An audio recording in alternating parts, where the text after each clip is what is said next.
Welcome to the lesson on Newton's laws. Newton's laws are three fundamental observations about how the universe works that are the foundation for classical physics. And if you understand each of these three laws, at least in theory, you could construct classical physics. Now, the first law is inertia. And I think this is probably, at least for you and I, the most fatal law, because so many people have problems with inertia. I was driving my car the other day down a very wet road, and there must have been some oil spill, and I went to turn the corner and my tyres slipped, and my car kept travelling in the direction that I was going, not in the direction that I wanted to go, which is around the corner, and I almost slammed into a tree. And I remember a lot of people had this problem as learner drivers. They'd be driving along, the person in front of them would stop, and you don't hit the brake hard enough at first, so your car comes very close to hitting the back of the car in front of you. Anyone who's been in a head-on collision understands the feeling.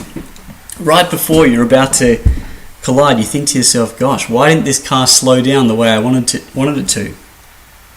And the answer is, it had inertia. Inertia is the tendency of an object to maintain its velocity and keep travelling in a straight line until a force acts on it. So you imagine an object in deep space, like an asteroid, travelling. That asteroid is probably moving at a very high speed, and it will move in a perfectly straight line at that speed, neither decelerating nor accelerating nor changing direction, until a force acts on it. Inertia is sort of related to momentum. If that asteroid suddenly came to a stop, then you'd say, where did the momentum go? And you'd come to the realization, oh dear, the momentum of the universe has actually decreased, which is breaking the laws of physics very much. A classic example of inertia is in one of my favourite movies, Jurassic Park 2, The Lost World, when a ship carrying the dinosaurs is heading towards a harbour, and the ship fails to brake, whatever ships do, to slow down, failed to decelerate. And as it's heading towards the pier, it starts smashing the pier up. So the pier is now closer, and the pier is flying into pieces all over the place and getting smashed. And the ship continues in, smashing these piers while people run in this direction. And it takes a long time of smashing into this pier, smashes up to here, until the ship actually stops. That ship had a lot of inertia. It had a tendency to travel in a straight line until a force, which was the destruction of the pier really, acted to stop it. Let's talk about Newton's second law,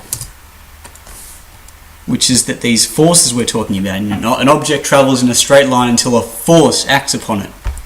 These forces have this behaviour, F equals ma. And that means if you see an object in deep space change its velocity, it's going from 100 meters a second to 0 meters a second, you say, hey, I know from Newton's first law, a force must have acted on that object. The next question to ask is of course, what is the magnitude and direction of that force? Well, the force is equal to the mass times the acceleration. So, in order to understand what force acted on that asteroid, you've got to ask yourself, how heavy is that asteroid? And at what rate was its velocity decreasing? And this is applicable in everyday life. Because say I wanted to throw a shot put. The shot put has a set mass, and I want to accelerate it at the fastest acceleration I can. So if the acceleration has to be big, then I'm going to have to put a lot of force in through my arm. And then say I've got the acceleration I want, tick. And then someone hands me a heavier shot put, and they say keep that same acceleration. Well, I'm going to have to up the force even more. It's basically saying if you up the mass or you up the acceleration, you have to be upping the force as well. And I think a classic example of this is there's this scene in Lord of the Rings where the riders, I can't remember what they were called, the old kings who were given the original rings, are riding their horses towards a river. And they're in their hoods here.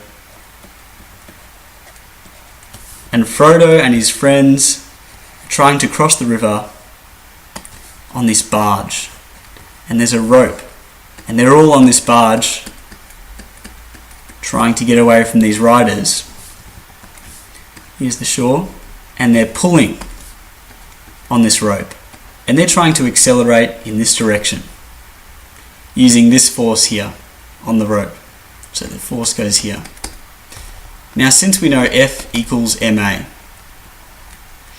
if the person can only pull at a constant force, so force is set, and people keep jumping on this barge, more and more people, the mass goes up and up. In order for the force to stay the same, they must have been going at a lower acceleration. And of course, this is easier seen if you rearrange this equation to be F over m equals a. So if they kicked someone who wasn't pulling off the barge, they could drop the mass and up the acceleration. Or if they got more people to pull, force goes up, the acceleration would also go up. So that just describes the relationship between a force acting on an object and what it actually does. Now the third law is one that's quoted in length for every action. There is an equal and opposite reaction. There we go. And everyone's experienced this. Say you get 25 in physics at the end of the year, and you're very angry, and you throw your fist,